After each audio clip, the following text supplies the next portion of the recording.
Crime scene search. So, crime scene search scenarios involve significant teamwork. Each team member should be assigned a specific duty during the crime scene processing. Explorers handle the crime scene as if they are the actual evidence technicians collecting and processing the evidence. Each explorer should make clear their assignment, then follow through with the task. Explorers should be able to process a scene, have a clear understanding of what has happened, and take appropriate action. Okay. So pag sinabing crime scene search, from the term itself, naghahanap nga kayo ng mga ebidensya sa loob ng crime scene. The purpose of crime scene investigation is to help establish what happened. So through crime scene reconstruction and to identify the responsible person. This is done by carefully documenting the conditions at a crime scene and recognizing all relevant physical evidence. And for you to be able to get those pieces of evidence, syempre, kailangan nyo munang mag-search, di ba? The ability to recognize and properly collect physical evidence is oftentimes critical to both solving and prosecuting violent crimes. It is no exaggeration to say that in the majority of cases, the law enforcement officer who protects and searches a crime scene plays a critical role in determining whether physical evidence will be used in solving or prosecuting violent crimes. The first types of crime scene search is initial search. Dalawa ang uri ng initial search. Hot search and cold search. Pag hot, mainit-init pa. 'Di ba? Kaya nga ang tawag din dito is high risk. High risk response. Nakadraw ang weapons. Ibig sabihin, nakabunot yung mga baril nila.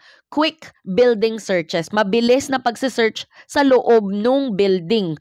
Kasi they are assuming that the perpetrator is still in the vicinity of the crime scene. The investigators believe na yung perpetrator nandun pa sa loob ng crime scene. Kaya kailangan kiniklear pa muna nila yung bawat room nung building or nung bahay to make sure na wala na doon ang perpetrator. Thorough search of crime scene and surrounding area done immediately after the crime scene is discovered. That is hot search.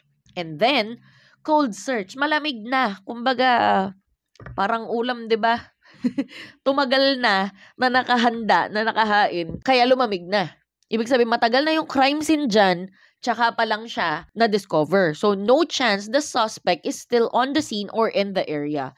It is done hours or days after the crime scene has been discovered. It covers the surrounding neighborhood and kasama na yung pagtatanong-tanong dito ng mga investigador sa mga kapitbahay, doon sa mga marites, yan. Para matukoy nila baka merong mga potential na witness doon. Other types of crime scene searches. Number 1 is elevation zone search. Elevation, ibig sabihin magsisimula ka sa baba, pataas, ganun ang paghahanap mo ng ebidensya. So this type of search is used with indoor crime scene where evidence may be on the walls or in the ceiling. For example, bullet holes, blood spatters.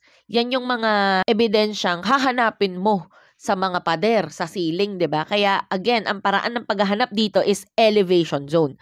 Katulad nito, sisimulan mo muna dito sa floor papunta sa waist area mo. Yan ang una mong hahanapin.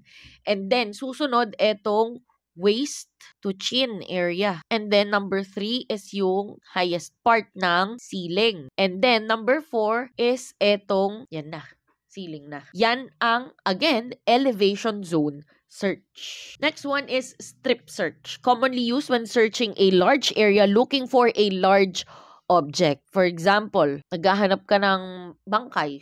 Yun, large object naman siya. You can use strip search kapag large area din hinahanap yung corpse, sabihin natin. Several explorers will stand in one long line and all walk the same direction. Stakes and string can also be used to create lanes for which each explorer would be responsible. So, pwedeng lahat kayo galing dito, tapos sabay-sabay kayo, nakalinya kayo, follow the leader kayo, tapos sabay-sabay kayong maglalakad in that direction. And then another way of conducting this is paikot kayong ganyan. Strip search din yan. Kasi 'di ba bawat lane dadaanan nyo. Tapos magkakasunod din kayo para kayong mga bibe.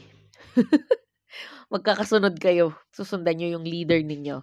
Ginagawa yon just to make sure na walang ebidensyang malalagpasan. Kumbaga, kung 3 kayo, 5 kayong tao na magkakasunod, sinusundan nyo yung leader ninyo, medyo imposibleng may maiiwan pang ebidensya. Pag isang tao lang kasi, possible. Tao siya, pwede siya magkamali, di ba? Pwede niyang hindi mascan lahat ng parts na nadaanan niya. Pero kung 5 na kayong dumaan doon at wala talaga kayong nahanap, then malamang sa malamang, wala talagang ebidensyang mahahanap pa doon. Okay, spiral search from the term itself. Spiral, so paikot siyang ganyan. Commonly used when looking for an object that is suspected to be a specific distance from another. So shell casing from a gun or an object thrown by hand from a specific location but thrown in an unknown direction. For example, yung tao, binato niya yung cellphone. Alam nung mga investigador kung nasaan yung tao nung tinapon niya yung cellphone. Pero hindi alam nung mga investigador saang parte, saan banda itinapon yung cellphone na yon.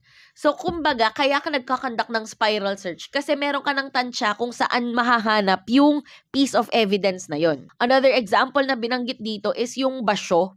'Di ba kapag bumaril tayo, niluluwa yung basyo sa gilid.